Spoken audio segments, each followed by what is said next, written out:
Okay, I got a pretty comprehensive test lined up here. I'm going to be handing off the phone to record when I'm doing tests, but I want to show you. So I have two N52 magnets on a rotor. Okay, they're lined up like this. These are the poles, solid pole, and it splits on the sides. Now this is a pancake collector coil, which is going to have drag when a magnet goes past it. And this coil back here is just a square. Is also going to have drag when a coil behind it. Those are the collectors.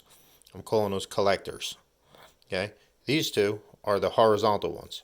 These are aligned where they're not going to induce much because they're going with the line of flux, with the wire, so they're not going to induce much, but they propel the rotor because they have a north and a south which are interfacing. So I have these hooked up, opposite polarity, so they either attract one magnet or repel them.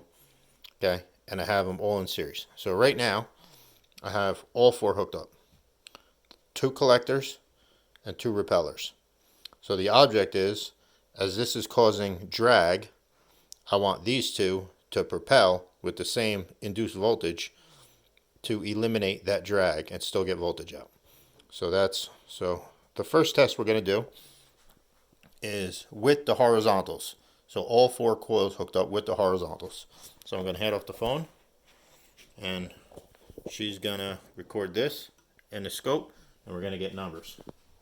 Okay, ready? So I'm going to hit the drill on it and just give it a little bump and try to keep it equal. 13.7 at max. Be careful with your hand. That hits you. Maxed out at 13.7. Okay, it's going to come to a stop. I'm going to stop it manually. Now I'm going to do it again. Ready? 13.6. Okay, 13.6, 13.7 sounds about good. So on this paper here, we're going to write with the horizontal coils 13.6. Okay? Okay, next we're going to bypass these horizontals. Take these horizontal ones out and see how much it produces without them, just these two hooked up. So give me a minute to figure this out. So this would connect here, and this would connect right to here. Okay, we should have these out of alignment. See, they're open.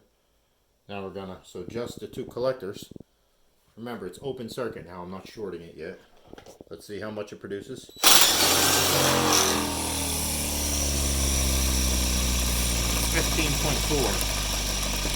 15.4. So on the paper here, I'm gonna write 15.4, 13.6. Well, let's just even those out. So we're losing roughly 2 volts when I put the horizontals in there.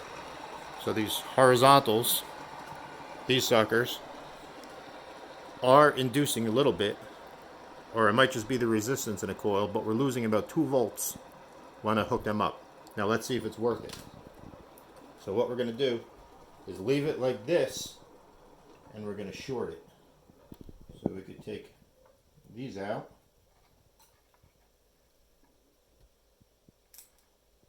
And we're going to short it. Okay, now we're short. 2 horizontals, not horizontals, 2 collectors shorted. Now let's see the drag. That's what we're looking for. We're not going to see any voltage because I don't have it hooked up and it's shorted. But let's see what kind of drag I get. Like this.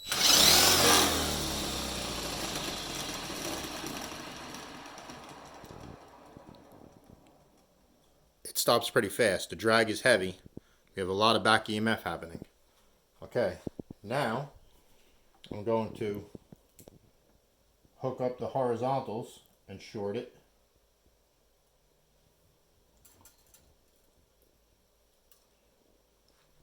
Now we got all 4 coils with the horizontals. Remember, this loses 2 volts. And let's see the drag in this configuration.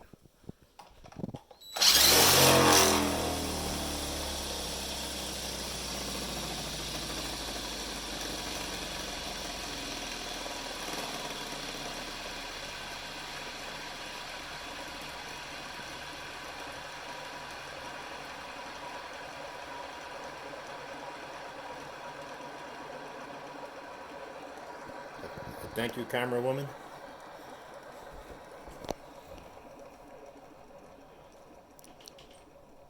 As you saw, even with the shorted,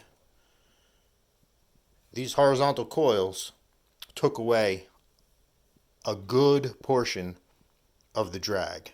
Of course, this isn't scientific, so for the cost of 2 volts less power, I lost all that drag. I got rid of all that drag. Can this be expanded? Is this enough? I don't know, but this is highly interesting and worth further investigation.